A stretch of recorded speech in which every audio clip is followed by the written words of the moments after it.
நான் அரசியல் கட்சி ஆரம்பிக்க போகிறேன், அதனால் படம் நடிக்கிறத கொஞ்ச நாள் நிப்பாட்டி வச்சிடுறேன் அப்படியெல்லாம் எதுவுமே சொல்லல. பேசி முடித்த பிறகு அவங்கள எல்லாம் பத்திரமா வீட்டுக்கு போங்க, இது அரசியல் பேசுறதுக்கான இடம் இல்லை அப்படின்னு சொல்லி இருந்து அனுப்பிச்சிட்டாரு. ஜிகர்தண்டாவை ரஜினி பார்த்து வந்து வியந்து போயிட்டு அந்த ஒரு ரவுடி கேரக்டரை நான் பண்ணியிருந்தா நல்லா இருக்கும்லாம் வந்து கமெண்ட் சொல்லியிருந்தார். அவரை பார்த்து வளர்ந்து ரசிக்கிற ஒரு ரசிகனுக்கே அவரை இயக்குற வாய்ப்பு கிடைக்குதுன்னா அது எப்படிப்பட்ட ஒரு மிகப்பெரிய கொடுப்பன இல்லையா? எல்லா முன்னணி நாயர்கள் கூட நடிச்சிட்டேன், கமல் சார் கூட நான் கூட நடிச்சிட்டேன், ரஜினி சார் கூட நடிக்கணுன்ற ஆசை மட்டும் நடக்கவே நடக்காது போல இருக்கு.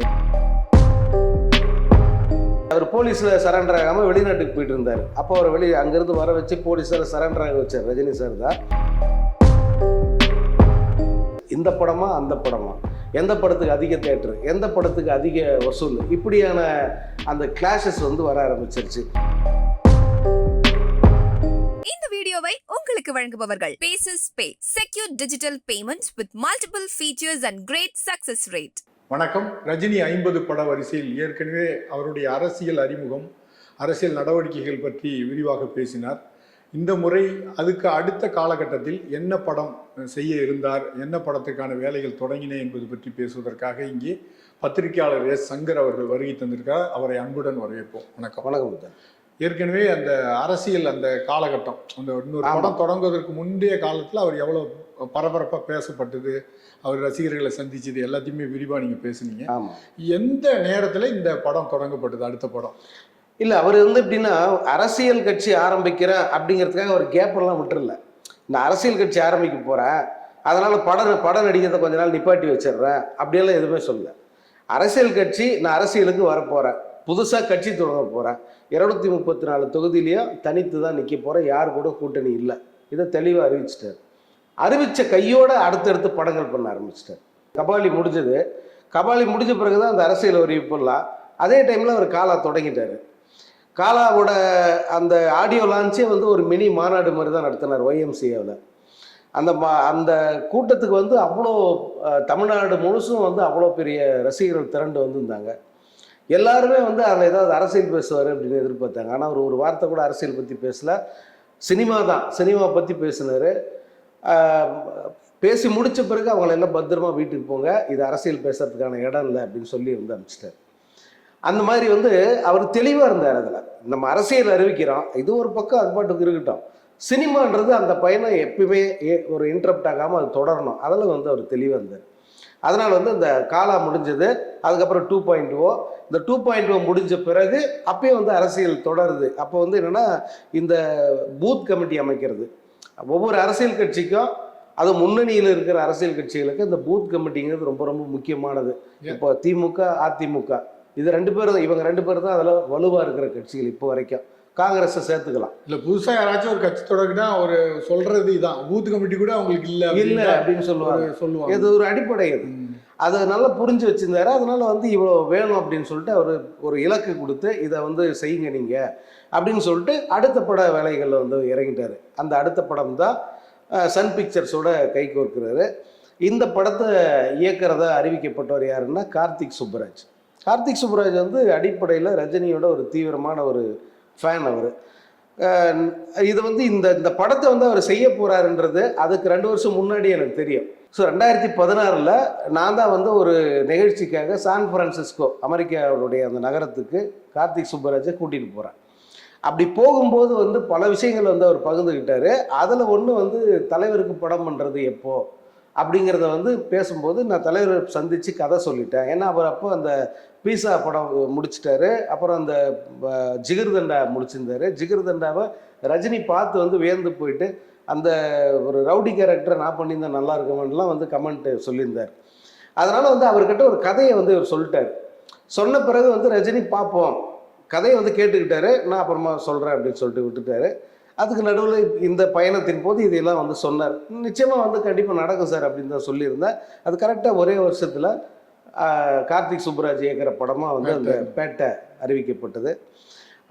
இது கார்த்திக் சுப்புராஜ் டைரக்டர்னு உடனே ரசிகர்கள் வந்து அவ்வளோ சந்தோஷப்பட்டாங்க. ஏன்னா அவங்களுக்கு பொறுத்த வரைக்கும் கார்த்திக் சுப்புராஜ் வந்து காலேஜ் படிக்கிற போதே வந்து ரொம்ப தீவிரமான ரஜினி ஃபேன். இதை விட முக்கியம் என்னன்னா, கார்த்திக் சுப்புராஜோட அப்பா சுப்பராஜ் இப்ப நடிக்கிற அவர் படங்கள்லாம் நடிக்கிறார். அவரே வந்து மிகப்பெரிய ரஜினி ஃபேன். அவரு மன்றத்துல வந்து அவரு பொறுப்புல எல்லாம் இருந்திருக்காரு. உங்க அப்பா விசில பார்த்தவங்கிறது மாதிரி தான். ஆமா, அந்த மாதிரிதான். இப்போ ரசிகர்கள் என்னன்னா, சூப்பர் ஸ்டார், இந்திய சினிமாவோட உச்சகட்ட நட்சத்திரம் அவரு. அவரை இயக்குற வாய்ப்பு யாருக்கு கிடைக்குது? ஒரு ரசிகனுக்கே கிடைக்குது. அவரை பார்த்து வளர்ந்து ரசிக்கிற ஒரு ரசிகனுக்கே அவரை இயக்குற வாய்ப்பு கிடைக்குதுன்னா அது எப்படிப்பட்ட ஒரு மிகப்பெரிய கொடுப்பன இல்லையா? அதை வந்து ரசிகர்கள் கொண்டாடி தீர்த்தாங்க. ஒரு ரசிகருக்கு இந்த வாய்ப்பு கிடைக்குது பாடுறா அப்படின்னு சொல்லி கொண்டாடினாங்க. மிகப்பெரிய ஒரு எதிர்பார்ப்புக்குரிய படமா அது. இவரும் ஒரு டிஃப்ரெண்ட் ஜானர்ல எடுப்பாருங்கிற ஒரு நம்பிக்கை இருந்தது எல்லாம். ஆமா. நீங்க இப்போ பீஸா படம் பார்த்தீங்கன்னா அது வேற ஒரு வகையான படம். இந்த பக்கம் வந்து ஜிகர்தண்டா எடுத்தா அது வேற வகையிலான படம். அதுக்கப்புறமா மெர்க்குரின்னு ஒரு படம் எடுத்தார். அந்த படம் சரியாக போகலன்னா கூட அது ஒரு சமூக ஒரு அந்த சுற்றுச்சூழலியல் அதை அந்த அக்கறை கொண்ட ஒரு படமாக அவர் எடுத்திருந்தார். பிரபுதேவா நடித்த படம்.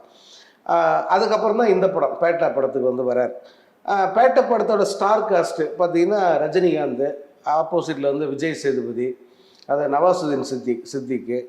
அதே போல் வந்து அந்த படத்தில் நடிக்கிற நடிகை ஹீரோயின் யாருன்ற ஒரு கேள்வி இருந்தது. த்ரிஷா வந்து அதில் நாயகியாக நடிக்கிறாங்க. த்ரிஷாவுக்கு என்னென்னா, த்ரிஷாவும் ஒரு சின்ன ஒரு ஃப்ளாஷ்பேக் என்னென்னா, த்ரிஷா வந்து 2013 நான் அதே யூஎஸ்க்கு ஒரு நிகழ்ச்சிக்காக வந்து நான் கூட்டிகிட்டு போனேன். அந்த நிகழ்ச்சியோட ஒருங்கிணைப்பாளராக இருந்தேன்.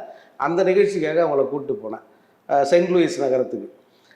அந்த நகரத்துக்கு போகும்போது த்ரிஷா அங்கே வச்சு சொன்னது என்னென்னா, எனக்கு வந்து எல்லா முன்னணி நாயர்கள் கூட நடிச்சிட்டேன், கமல் சார் கூட எல்லாம் கூட நடிச்சிட்டேன், ரஜினி சார் கூட நடிக்கணுன்ற ஆசை மட்டும் நடக்காது போல இருக்குது. ஏன்னா 20 வருஷத்துக்கு மேலே அவங்க சினிமாவுக்கு வந்து 20 மேலே ஆகிடுச்சு, சீனியர் நடிகை ஆகிட்டாங்க.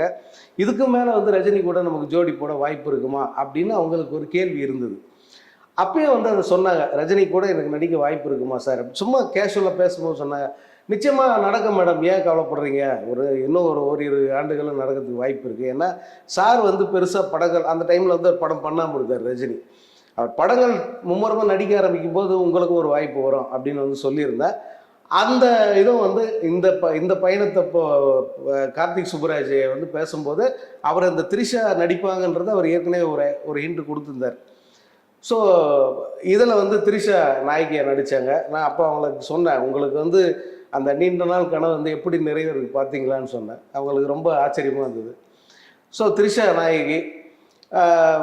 இவர் சசிகுமார் முக்கியமான பாத்திரத்தில் நடித்தார். இன்னும் நிறைய அந்த மாதிரி சிம்ரன். ஆமாம், சிம்ரன், ஆமாம், மேகா ஆகாஷ், சிம்ரன் நிறைய பேர் வந்து பண்ணியிருந்தாங்க. அனிருத் இந்த படத்துக்கு முதல் முறையாக அனிருத் ரஜினியோட கைக்கு வைக்கிறது இந்த படம் தான். இப்போ இருக்கிற ஒரு பீட் வந்து அங்கே தான் தொடங்குது. ஹாஸ்டல்ல நடக்கிற ஒரு பாட்டு இருக்குல்ல, ஆமாம், அந்த பாட்டு அதான் இதுக்கு முன்னே நம்ம ஒரு வீடியோவில் பேசியிருப்போம், உங்களுக்கு ஞாபகம் இருக்குன்னு நினைக்கிறேன். அனிருத்தோட வளர்ச்சியை பற்றி ஒரு வீடியோ பேசும்போது ரஜினி வந்து அனிருத்தை கூப்பிட்டு ஒரு அட்வைஸ் பண்ணாருன்னு நான் சொல்லியிருந்தேன், ஞாபகம் இருக்கு உங்களுக்கு? ஏன்னா அந்த பீப் சாங்ன்ற ஒரு விஷயத்தில் அனிருத் மாட்டிக்கும் போது அவர் போலீஸில் சரண்டர் ஆகாமல் வெளிநாட்டுக்கு போயிட்டு இருந்தார். அப்போ அவர் அங்கேருந்து வர வச்சு போலீஸார் சரண்டர் ஆக வச்சார் ரஜினி சார் தான். அந்த டைம் வந்து அனிருத்துக்கு சொன்ன அட்வைஸ் என்னென்னா, நல்லா வளர்ந்துட்டு வர்ற, நாளைக்கே நீ என் படத்துக்கு கூட மியூசிக் பண்ண வேண்டியிருக்கோம், இந்த மாதிரி சர்ச்சையில் மாட்டிக்காத அப்படின்றது தான் அவர் சொன்ன அட்வைஸ். இது எப்போ அவர் சொல்லி ஒரு 2 வருஷத்தில் இதுவும் நடக்குது. அது 2015 இது நடந்தது, அந்த பீப் சாங் மேட்ரு. அடுத்த 2-3 வருஷத்தில் பார்த்தீங்கன்னா அவர் ரஜினி படத்துக்கே மியூசிக் பண்ணுறாரு. ஸோ முதல் காம்பினேஷனே வந்து அசத்தலாக வரணும் அப்படிங்கிற மாதிரி வந்து அவர் ஒர்க் பண்ணார் அனிருத். அந்த படத்தில் வித்தியாசமான மியூசிக்கை வந்து அந்த படத்துக்கு கொண்டு வந்தார். இப்படி எல்லாமே வந்து நல்ல ஒரு ஸ்டார் காஸ்ட்டு, சிறந்த தொழில்நுட்ப கலைஞர்கள், நல்ல ஒரு பேனரு. எந்திரன் படத்துக்கு பிறகு ரஜினி சார் வந்து திரும்ப சன் பிக்சர்ஸோட கைக்கு வர்த்தது அந்த படத்துக்கு தான், பேட்டைக்கு தான். இப்படி ஒரு சூழலில் அந்த படம் இதாச்சு. படப்பிடிப்பு இதெல்லாம் வந்து ரொம்ப ஃபாஸ்ட்டாக, ஏன்னா கார்த்திக் சுப்புராஜ் வந்து ரொம்ப இந்த ஒர்க்காலிக்குன்னு சொல்லுவாங்களே அந்த மாதிரி ஒரு நபர். அவர் ஸ்பீடாக முடிக்கிற ஆள் பார்க்குறதுக்கு வந்து அவர் அந்த மாதிரி இருந்தாலும் வேலையில் வந்து அவர் ஒரு சுறுசுறுப்பான மனிதர். கடகடகன்னு ஒரு படத்தை முடிச்சிட்டார், ரொம்ப சீக்கிரமே முடிஞ்சிருச்சு. படத்துக்கான இசை வெளியீட்டு விழா வந்து ஒரு தனியார் கல்லூரியில் நடந்தது. அந்த விழாவில் வந்து கலாநிதி மாறன் பேசினார். எந்திரன் மேடையில் அதுக்கு முன்னே எந்திரனுக்கு வந்து ஒரு இசை வெளியீட்டு விழா வெளிநாட்டில் நடந்தது. அந்த நிகழ்ச்சியில் வந்து அப்போ சொல்லியிருப்பார், நான் வந்து சூப்பர் ஸ்டாரோட ரசிகன் நான், இந்த நூற்றாண்டுன்னு இல்லை, எப்போவுமே வந்து சினிமாவோட சூப்பர் ஸ்டார் அது ஒருத்தர் தான், அது ரஜினிகாந்த் மட்டும்தான்ட்டு அப்போ சொல்லியிருப்பார். இந்த மேடையிலேயே வந்து அதையே தான் அவர் சொன்னார். ஜெயிலர் மேடையிலையும் இதே தான் சொன்னார். கிட்டத்தட்ட ஒரு 20 வருஷம் கழிச்சு, 15 வருஷம்னு வச்சுக்கோங்களேன், அவ்வளோ பெரிய இடைவெளிக்கு பிறகு இந்த படத்தில் பேசும்போதும் கலாநிதி மாதிரி அதை தான் சொன்னார். ரஜினிங்கிறவர் வந்து சும்மா அந்த வயசு, இந்த அந்த நாளில் அந்த இருக்கிற ஃபேமு, இதை வச்செல்லாம் வந்து ஒருத்தரை வந்து அவர் கூட கம்பேர் பண்ணுறதோ அதெல்லாம் வந்து பண்ணக்கூடாது. என்றைக்குமே சூப்பர் ஸ்டார்னால் அது ரஜினி மட்டும்தான் அப்படின்னாரு. அந்த மேடையில் வந்து ரஜினியை வந்து நிறைய பேசினார். படம் வந்து ரிலீஸுக்கு வந்து தயாராகுது. அந்த நேரத்தில் வந்து படத்துக்கு சிக்கல்னு சொல்ல முடியாது, அது வரைக்கும் வருமா வராதான்னு இருந்த ஒரு படம் விஸ்வாசம், அதாவது அஜித் நடித்த படம். அந்த படம் சத்யஜோதி ஃபிலிம்ஸை தயாரிச்சது. பொதுவாக வந்து பொங்கல் ரிலீஸ் அப்படின்னா முன்கூட்டியே வந்து எல்லாரும் சொல்லிடுவாங்க. இந்த பேட்டை படத்தை பொறுத்த வரைக்கும் சன் முதல் முன்கூட்டியே அறிவிச்சிட்டாங்க, இது வந்து பொங்கல் ரிலீஸ், பேட்டை பொங்கல் அப்படின்னு வந்து அறிவிச்சிட்டாங்க. ஆனால் பொங்கலுக்கு வேறு என்ன படம் ரிலீஸ் ஆகுன்ற நிச்சயமற்ற ஒரு நிலை. இந்த படம் தான் சோலோவாக களத்தில் நிற்கிது. நிறைய தேட்டர்கள் இந்த படத்துக்கு தான் அறிவிச்சிருந்தாங்க. அந்த நேரத்தில் வந்து கிட்டத்தட்ட அந்த ஒரு 10 நாள் கேப் தான் இருக்கும் பொங்கலுக்கு. அப்போ தான் வந்து விஸ்வாசம் பொங்கலுக்கு வருதுன்னு அறிவிக்கிறாங்க. இந்த தேட்டர் கிடைக்கிறதுல ஒரு சிக்கல் அப்போ தான் ஆரம்பிக்குது. ஏன்னா அதுவும் பெரிய படம், அஜித் நடித்த படம். இப்போது பொதுவாக வந்து அஜித் ரஜினி இந்த 2 நடிகரோட ரசிகர்களும் ஒரு ஃப்ரெண்ட்ஷிப், அவங்களுக்குள்ள ஒரு இணக்கமான ஒரு சூழல் தான் இருந்தது. ஏன்னா அஜித்தும் வந்து ரஜினியை வந்து அவர் கொண்டாடுறவர், ரஜினியை வந்து எந்த இடத்துலையும் விட்டு கொடுக்க மாட்டார். அதுவும் அந்த பில்லா படத்துக்கு பிறகு பார்த்தீங்கன்னா அஜித்தோட பேட்டியில் எல்லாத்துலேயுமே வந்து ரஜினியை ரொம்ப மரியாதையாக அவர் வந்து சொல்லியிருப்பார். அதனால் இருதரப்பு ரசிகர்களுமே இணக்கமாக இருந்தாங்க. இப்போ இந்த 2 படமும் வருதுன்னு ஒன்று அவங்களுக்குள்ள வந்து இப்போ தானாகவே அந்த ரைவல்ரி வர ஆரம்பிச்சிருச்சு. இந்த படமா அந்த படமா, எந்த படத்துக்கு அதிக தேட்டரு, எந்த படத்துக்கு அதிக வசூல், இப்படியான அந்த கிளாஷஸ் வந்து வர ஆரம்பிச்சிருச்சு. அது 2 படமும் வருது அப்படின்னு சொன்ன நாள்லேருந்து இந்த ரைவல்ரி வந்து கொஞ்சம் கொஞ்சமாக அதிகரிக்க ஆரம்பிச்சிருச்சு. படத்தை வெளியிடுறதுல, தியேட்டரை பிடிக்கிறதுல இப்படி நிறைய காம்படிஷன் ஓப்பனாகவே வந்து போட்டி வர ஆரம்பிச்சு. ஏன்னா ஏற்கனவே இவங்க அறிவிச்சிட்டாங்க, இவங்க திடீர்னு அறிவிப்பு வெளியிடும் போது அதில் பிரச்சனை வருது. ஆமாம், இன்னொன்று அது வந்து ஒரு பெரிய படம், ரஜினி படம் ரிலீஸ் ஆகுது. அதுக்கு முன்ன படம் தான் மிகப்பெரிய சாதனை படைச்சிருக்கு. அடுத்த படம் இது ரிலீஸ் ஆகுது. ஸோ சோலோ ரிலீஸ்க்காக தான் அவங்க இவ்வளோ தூரம் வந்து பாடுபட்டாங்க.